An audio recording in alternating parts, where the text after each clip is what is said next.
All right, today our goal is I can use both a mapping diagram and function notation.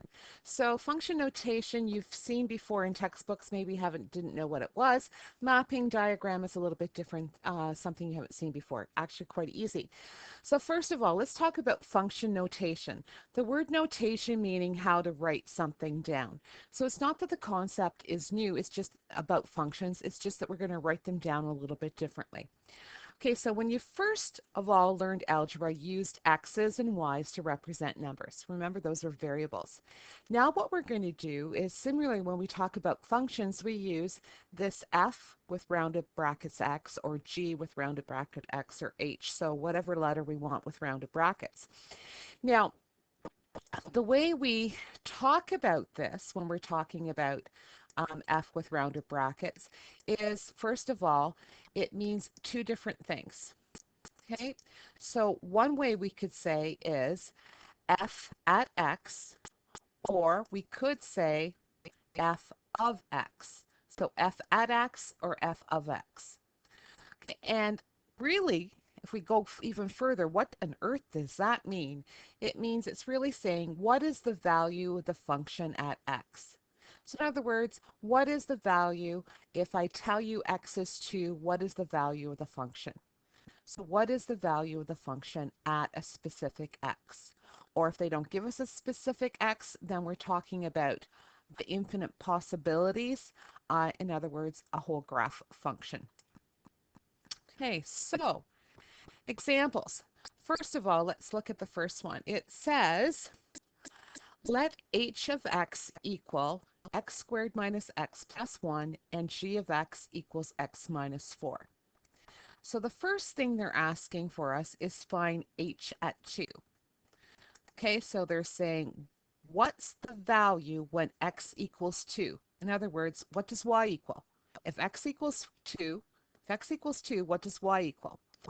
Okay, so that you've done before. So all you're going to do is you're going to take the function, which I've copied down here, and then what you're going to do is wherever there is an x, you're going to substitute in the number 2.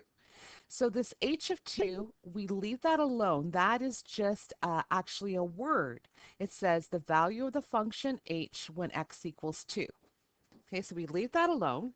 And then what we do is, and I've got my little writer today, we put in wherever there's an x, and you can see there's an x here first. I'm going to put in the number 2. And I have another x, so I have to put the number 2 plus 1. Now it's actually just a really easy question. So 4 squared minus 2 plus 1. And you know that that is the number 3. Okay, so it's not that difficult at all. So what you're really doing is wherever there's an x, in h of x, replace with 2. So let's do another example. This time they're saying what is g of negative 1? So this time what we're going to start with is we're going to start with our g function, and our g function, I'll just copy it down again. So our g is g of x equals, according to this up here, x minus 4.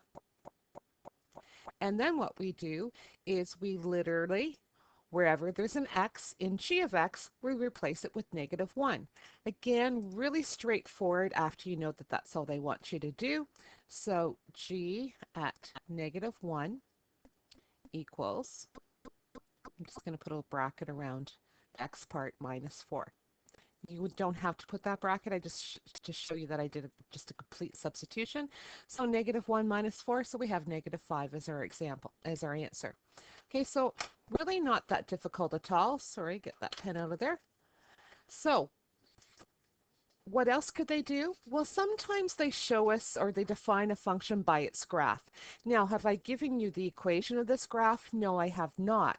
But I told you this is the graph of k of x. And so I'm asking, first of all, what does k at 1 equal? A little bit different here. So what I want, this is where the x was. So what is the value of this graph when x equals 1? So literally what I'm doing is I'm going x equals 1 here. So if I go all the way up, that's what the function would equal, so I can figure out what my y is, and I can see that my y is the number 2. The same is true for the next one. So when x is negative 2, which is here, what does y equal? Well, I can see it equals 0. Okay, so sometimes it can be put in that format. Now, the next thing we're going to look at is what we call mapping diagram. Okay, now a mapping diagram can be used to represent a relation, not just a function, any kind of ordered pair kind of thing. So what happens with a mapping diagram, the domain is one oval and the range is another oval. And what we do is the domain is joined by arrows to the corresponding range values. So we'll do this first example together. Again, very, very straightforward. We just don't know. So first of all, it says show the following as a mapping diagram. So they've given us the set of ordered pairs. So the first thing I'm going to do is I'm going to do an oval and I'm going to put the word domain. I'm going to put another oval and call that range. Then what I do, remember domain is a set of x values. So I'm going to take all of these x values and I'm going to write them in my oval. Now, being the teacher I am, it is actually here, turned on its side, and we don't need it quite that large. And oops, don't need it quite that large, but I don't need it quite that small either. And this is going to go into our domain section. There we go. Almost. For some reason, it's just a little finicky tonight. There we go. And our range then are the other values. Notice I have two twos. I only have to put one of them. I don't have to actually put both of them down. So I've listed in the domain section all the x values, and I've listed all the y values in the range section. Then what we do is we join them by arrows. So when x is 4, y is 3, when it's 6, it's 2. When it's 7, it's -1. And when it's 8, it's 2. Okay, it's that simple. So you're putting the x's here, the y's here, the domain and range, and then drawing the arrows to match them up. Now, here's another thing we can do, and that is a mapping notation. So that was a mapping diagram that we did example 1. Mapping notation, a little bit different again. And so we have this function g of x equals 5x squared minus 2x. So the way we do mapping notation is we have g, and it's a function such that x is going to map. Notice they use arrows when we're talking about map, and then we put the actual, what we would call the equation. So the way we say that is g is a function that maps x to 5x squared minus 2x. Okay, so again, it's not that this is difficult, it's just a different way of writing things. How useful is mapping notation? Not so useful. Mapping diagram, a lot more useful, obviously, than the notation part. So let's look at another example.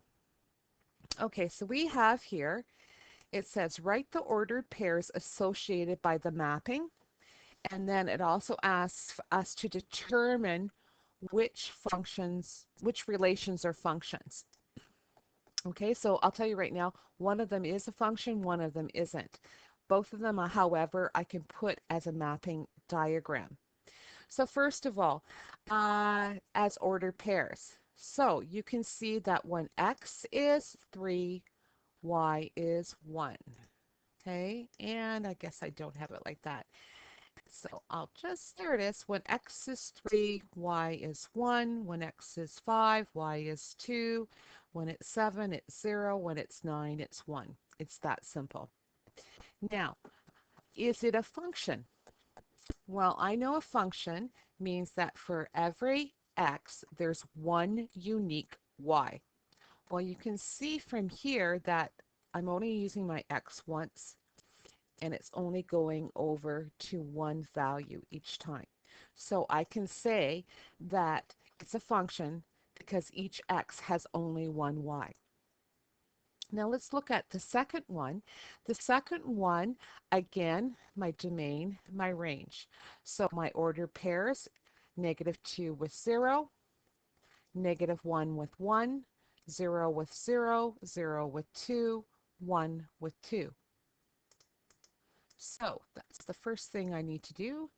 So all I've done is I put them as ordered pairs. Now is this one a function? Well, you can see looking at the mapping diagram, this number 0, you can see that it's going in two different directions. So by looking at a mapping diagram, you can see very quickly that this is not a function because x is going to two different places. So it's not a function because when x is 0, there are two different y values.